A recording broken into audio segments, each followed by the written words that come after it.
mga ka-insider. Yan, so dito tayo ngayon sa may KTL Davao Oriental. May mga turista tayo.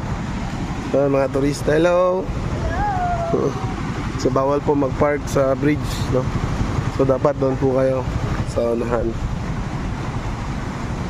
And may mga coffee shop dito at pwede po kayong kumain just in case na gutumin sa biyahe from Davao. So Aliwagwag Bridge. So ito yung number niya.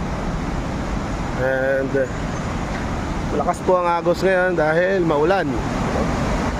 Maulan ang panahon.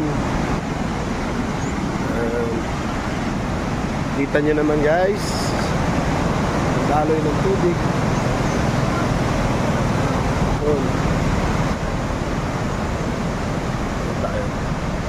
So yung mga turista natin, hello.